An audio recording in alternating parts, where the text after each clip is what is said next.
Hey guys, subscribe for daily knife content. And if you're shopping for knives and gear, make sure you check out the description of the video you're watching right now for links to some great online retailers. There's also individual links for knives that I personally recommend. Thanks! What's going on YouTube? Metal Complex here, and today I've got a very interesting knife review slash knife overview to share with you guys. This is the TRM or Three Rivers Manufacturing Shadow. I believe the newest model from them. Now I've reviewed I can't remember if it's the Neutron or the Atom. I think I reviewed the larger one and I liked it. It was a great knife. I'm all for US manufacturing. That had great lines, great ergonomics, really thin cutting geometry. It was great. But I'm gonna be honest with you guys, this is more like me. I like this a lot. I have a lot to say about this. I'm going to go over it in great detail. First, I want to thank the good, the great, the Nick Shabazz for sending this in for review. Really appreciate that because these are difficult to get a hold of right now. I am sure that more of these will become available. Where do you get them? You'll need to go to the TRM website, I guess, right now. I would also recommend following them on Instagram, right? These guys they're not pumping these out in massive batches. As far as I understand, they don't have the capacity to do that, which is understandable. So they are small batch. Like I said, I have to assume that more will be made in the future, but as of right now, that's going to be your best bet. Thanks so much to my generous patrons who are supporting me right now. You can find a link for my Patreon right down in the description. And please make sure to follow me on Instagram at metal_complex. All right, let's go ahead and do some measurements here. The overall length of the Shadow is coming in at, surprisingly, 7.75 inches overall. It really feels like an 8-inch knife, but it's got a presence, more, not a bigger, like, cumbersome knife. It just has a presence of full-size knife. Blade length is coming in at about 3 1/8, and the cutting edge is also 3 1/8 because of how it's shaped. Really like this area right here. We're going to talk about that. Let's go ahead and do some size comparisons up against the Ontario Rat Model 1. There we go. And the Ontario Rat Model 2. So you can see there it is a fairly tall object, but not quite as big or long as the Ontario Rat 2. How about up against the Spyderco PM2 and Spyderco Para 3? Closer to the size of the Para 3, but it's just got a little more meat to it. Not in terms of thickness, just height. Last but not least, the Benchmade Griptilian, or in this case, the Ritter Hogue, and the Mini Griptilian. It is, in a lot of ways, it kind of reminds me of, it's kind of like a distant cousin to the Ritter Hogue, but there are some huge dimensional differences and some big differences in the blade shape. I think you guys kind of get what I'm getting at there. Let's go ahead and do carry profile. So, thickness, check this out. Oh yeah, nice and smooth. Thickness up against the Spyderco Para 3. We can see here that it is roughly the exact same thickness. There's a taper here, right? So we do have some slight contouring, but there's a taper, so it looks like it's a little thicker, right? Come down here, look at the butt ends. You can see there it's roughly the exact same thickness. I don't have a problem with that. Height and length up against the PM2 and Para 3. Can see here, it's a relatively tall knife, but still not as tall as the maximum height of the PM2 and Para 3. And as far as, length here, a little bit longer than the Para 3, not nearly as long as the PM2. Let's go ahead and do a hardware check on this guy. Get out my tools. As per usual, my tools are very inexpensive and very recommendable. You can find them right down in the description. That looks like a T10 to me. What did I pick up here? Yeah, I picked up the T10. Okay, so there we go. T10. Give a check to that pivot there. And that is the case. The pivot is a T10. The rest of the screws are T6. You can see we've got one in the middle holding in the steel cartridge liner or countersunk liner thing, whatever you want to call that. And then we've got 3 screws back here going through the other side. That's not a backspacer. We'll talk about that. And then there's another screw holding in the filler tab and 2 screws holding in the pocket clip. So there's a lot of screws on this guy. You might be thinking, a lot of hardware, and then plus we've got an Axis style lock, right? It's their own thing, but an Axis style lock, right? That's going to be kind of a nightmare to take apart. Apparently it isn't. The biggest issue here with this assembly is just going to be the number, the number of total pieces of hardware, right? So make sure you've got some quality tools, and make sure you've got a place to keep your hardware. Make sure that you're not, just be careful and you won't strip out those screws and you should be just fine. Let's go ahead and measure blade stock thickness. Look at that. Very thin. Where's my God, I need to find a new place for my calipers. I'm always reaching for them. Blade stock thickness is coming in at Oh my goodness, that is a thin blade. Some people like that, some people don't. It will unquestionably result in a ridiculously thin cutting edge and a very performance-oriented slicer. Like I said, inside here, is the flashlight going to work today? Nope, it's going to be weird. Okay, so the inside here we have, you can see there is a little cartridge liner or steel liner thing, right, for the washers to ride on, which, by the way, let's take a look here. We are, as far as I can tell, I am 99.9% sure, and I could get this wrong. That's something that I didn't. It's you know why? It's because whenever something has an Axis style lock, it makes me think Benchmade. And when I think Benchmade, I think washers. That looks to be the case in there. I don't know if you guys can see. I am 99.9% sure that this is running on phosphor bronze washers, and it's just really, really smooth. As per usual, if I'm incorrect about that, feel free to tell me. Anyways, we have G10, we have CPM 20 CV, not a thick blade stock, not thick or cumbersome in any stretch of the imagination, right? I'm going to guess this knife weighs about 4 ounces. A little less, 3 3/4, 3.74 ounces. So that's pretty good. That's 3/4 of an ounce away of what I consider to be ultra lightweight. This is nowhere near, a heavy enough object to get me to think, oh, I just can't carry it, right? In fact, the profile, the length, everything, this is going to be an easy knife for me to carry. But everybody's different. Everybody wears different pants, walks a different life, right? So you do with that information what you will. So let's take a look at this thing. These are manufactured out of Massachusetts, as far as I understand. Right off the bat, I want to tell you guys, like I demonstrated earlier, the action on this is very, very good. It is incredibly smooth. In fact, it's so smooth with this Axis lock that I immediately was like, okay, it's got to have blade play. Like, that's way too, no, it's freaking completely and totally solid. That is just amazing. There's no stickiness or, grittiness on the disengagement of this. I don't know exactly what they call this lock, this Axis style lock. It is very easy to engage and disengage, right? Now, these are really easy to grab a hold of because they stick out so far.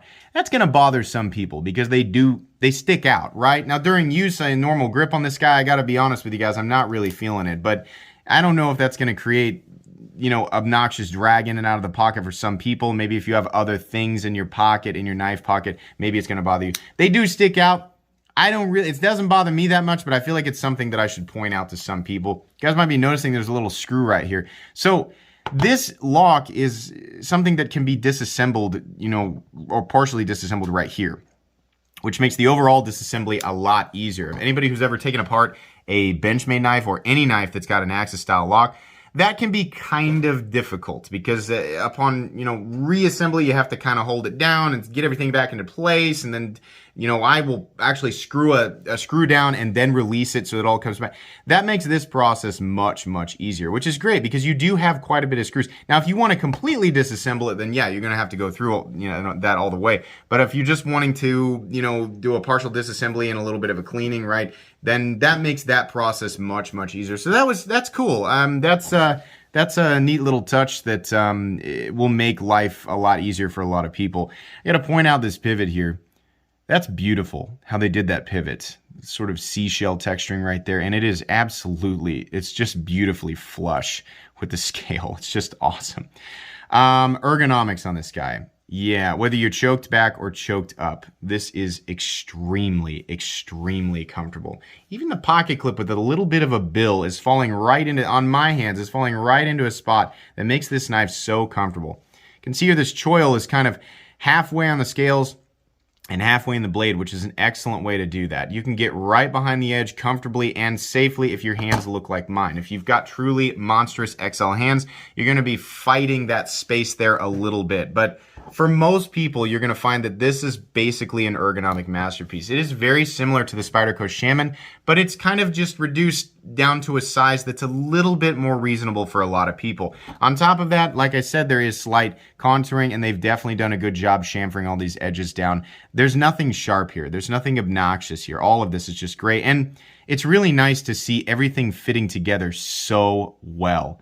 This is really, really expert machine work. It looks really good and it translates to an extremely functional item. I mean, I always talk about a good design is one that can naturally, go into your pocket one-handed, come out of your pocket. Your fingers can find the, mechanisms for operation, deployment, disengagement, right? A lot of this it has to do with the fact that I'm so used to Benchmade axis lock knives, but this is good. Everything's in the right place, right? If you want to do your reverse flicks, you can do that. You want to do your thumb flicks, you can do that. I like that. There's not really any texturing on the thumb studs, but because of how they're shaped, it's interesting how those are shaped.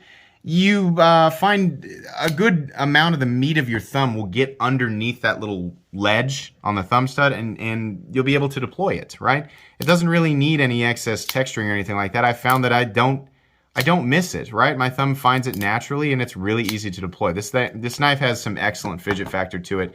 Very smooth, very enjoyable. But it manages to feel solid despite being a thinner object. I think it's because there's, it's taller. There's more. Like if it was ultra thin, it might feel a little delicate. No, it doesn't feel delicate at all. Absolutely not. The blade. Oh my goodness, I love the finish on that. I love these fine-grained tumble. Let me get my fingerprints off of it. I love these really, I say fine grain, like the little tumble marks are just teeny tiny little things. You get to enjoy that reflectivity and it just looks fantastic. This is a big, tall reverse tanto. There is a flat that carries out about 70% the length of the blade. Lots of room to drop down to a super laser beam cutting edge. Like I said, not starting out super thick here, and it's a tall blade. So yeah, this is gonna slice. The thumb studs are slightly in the cutting path, but not much. You're choking up so close to the edge. I mean, most of the time you're going to be cutting a little bit diagonally anyway. So yeah, I don't have a problem with that. The edge, masterfully done, nice and glassy smooth, very bitey, very sticky. I imagine Nick has used this a little bit, but CBM 20 CV on a really thin edge, right? That's shaped like this with some good belly. Yeah, that's going to be a cutter, absolutely. Up here on the spine, nicely knocked down, nothing sharp. This is just a really well done blade, and there's a nice puncture tip. Obviously, the tip does get very, very thin, so yeah, I wouldn't be digging around with this, right? I wouldn't be using this knife as a screwdriver, but then again, I wouldn't be using any knife as a screwdriver because it's a knife, not a screwdriver. So use a screwdriver. I do like how they've sort of carved this, the logo in there. It's not, you can actually feel it. No, it's not so deep that I think it's going to be a gunk trap or it's going to slow you down cutting. It's nice. It's a nice little touch. On the other side, simple font, TRM USA 20 CV. That's nice. Nothing else on there. Nothing pulling your attention away from the really clean aesthetic of this. Another thing I want to comment on, I like these lines right here. Not only do I think it looks good, but it offers meaningful traction. You're locked in. Whether that traction's there or not, you're absolutely locked in because of the ergonomic lines here, which are not confining, right? You don't have a massive handle, and you've got a couple of different positions you can put your hands in. You can choke back, you can choke up, but if you decide to do kind of a halvesy situation, or if you're doing some awkward cut and you have to get your hands in exactly the right place and it's not perfectly fitting into the lines that they've milled out or that they've carved out on the handle for you to put your hands, you're going to be fine. The overall profile of the knife is one that's very accepting to many different hand positions for a variety of different types of tasks, right? Comfort is a huge thing when you're using a knife for a long period of time. This knife has it, definitely. Really like the lines, not aggressive, right, but enough to actually gain traction. There's a filler tab over here, and that filler tab is so that you can reverse the pocket clip to, the other side for left-handed carry, making this knife completely and totally ambidextrous because the lock is ambidextrous. So that's great. Lefties rejoice. Some people don't like how the filler tab looks. I don't mind it, and it allows the pocket clip to sink into the handle and not, on top. Right? If this was just sitting up on top, like if they had not done the filler tab and just put two holes here, it probably would wiggle around a little bit. Because it's nested, or because that allows the pocket clip to nest into the scales, it makes it to where it's not going to wiggle around, which is really obnoxious and would be terrible on a knife that costs what this knife costs. So I'm actually okay with that, right? That doesn't bother me at all, but it might bother you, and that's perfectly fine. Check this out. So this is not a backspacer. It's actually, this whole show side is, and what would normally be the backspacer is one piece. And then you can see the seam over here. That's kind of neat. Honestly, just aesthetically, I think I would have preferred standoffs like this or a backspacer. But I don't know, maybe if had they done like a, whoops, focus, had they done like a titanium backspacer or separate back, it wouldn't have added much more weight, right? They'd done standoffs, maybe it would have reduced, I don't know. I think it would have been trivial, but I think it would have looked a little bit better. Now, the way that they've done this is fantastic. I mean, it's totally smooth. You close your eyes, you're not going to be able to feel that. You can see it just barely, but you're not going to be able to feel it. The way that they've done it is nice. I also really like, look how the texturing folds around to the back. Oh, that's nice. That's just kind of feathery texturing. I also really like how perfectly that countersunk or that cartridge liner fits. That's part of the cartridge liner here, this steel area that houses the Axis style lock. Look how perfect that's set in there. That is just absolutely perfect. These little details right here. This looks nice. That's what I mean when I talk about the machine work on this. It's just beautiful. Every last little part of it. They didn't cut corners, right? I mean, they physically knocked the corners down, but they didn't cut corners in the... You get what I'm saying. The pocket clip is excellent. Absolutely excellent. In fact, is it... Hang on. The pocket clip is titanium. So that's cool. That's kind of, it has that sort of darkened, tumbled titanium look. It looks nice with everything else. The contrast looks great. Countersunk screws, absolutely deep carry. The only amount of the knife that's going to be sticking up out of your pocket is this. Oh my gosh, there's no lanyard hole. What are we going to do? I think that's great that they didn't put a lanyard hole in this because most people don't care. And they didn't have to figure out where to put it, right? Where are we going to fit that in there with a pocket clip? Oh my gosh, let's just not put it on there. Great. So the pocket clip's in the right space. I really appreciate that. This does have a bit of a bill, but it doesn't stick up very high. And it's nicely rounded off, continuous rise, so it's going to slide nicely over whatever thickness of pocket seam. And because of the direction of the texturing, it's not going to fray up your pants. In and out, easy. I know that I'm going to get that's what she said jokes for that, so I'm sorry. Let's see here. I don't know that there's a whole lot more I can say. Is it centered? I mean, yeah, it is absolutely perfectly centered. Lockup is absolutely solid. This is an excellent design. This is an excellent design. Oh my goodness, what a fantastic EDC knife. There's very little to complain about here. It's got a lot of screws. It's got a filler tab. I don't really care. If you have truly XL hands, you're going to find that you're a little bit confined. In some areas, this knife does have a blade length that's going to be illegal. In this knife and its blade length is going to be illegal in some places, I think is a better way to put that, right? Other than that, gosh, guys, I really can't complain. The design itself is so good. This is a really fantastic EDC design. Some people don't like these little choke up areas. They think it ruins the aesthetic, or they just would prefer that the handle cut off right here and they knock this area down so that you could truly maximize the cutting edge, right? Well, in that case, you'd gain roughly a 1/4 inch of additional cutting edge. What is it that you're doing that you need exactly a 1/4 inch of additional cutting edge and you just simply cannot do with it, right? I'm sure somebody will give me an example, but for the most part, your general EDC tasks, right? Or even some of your harder continuous cutting tasks are going to be made very simple with this knife. This knife is going to be very efficient at a lot of different things. Not hammering, not prying, not using as a boat anchor or a means to scale a building. Normal knife stuff. Very, very good. I think the hardest part of this to choke down for a lot of people is going to be the price. Well, aside from availability, that's going to be the biggest problem. But let's say it is available, it's going to cost you $280. That's a lot of money, especially for people reducing the value of the item to just the materials. This is what makes it hard. The Hogue Ritter RSK MK1 G2 is also made in the United States. Also is using M390 and G10, and has excellent fit and finish. And comes in at $160. So $120 additional dollars for this. I will tell you guys, as much as I love the Hogue Ritter RSK MK1 G2, I do love it, right? Also, an excellent EDC design knife.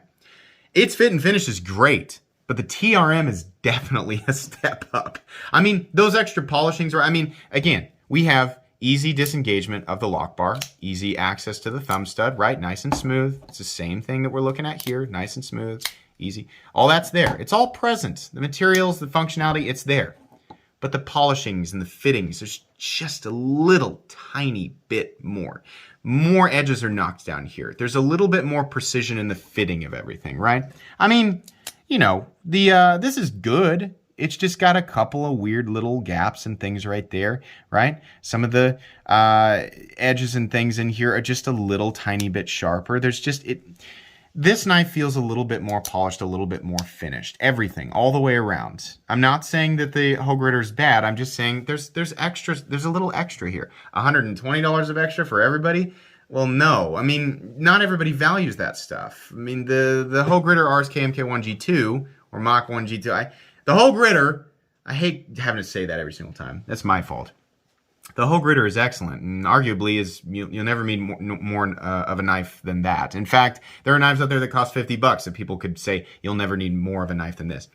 This knife is for the people who want this style of knife, right? They want this, but they do value those extra little touches.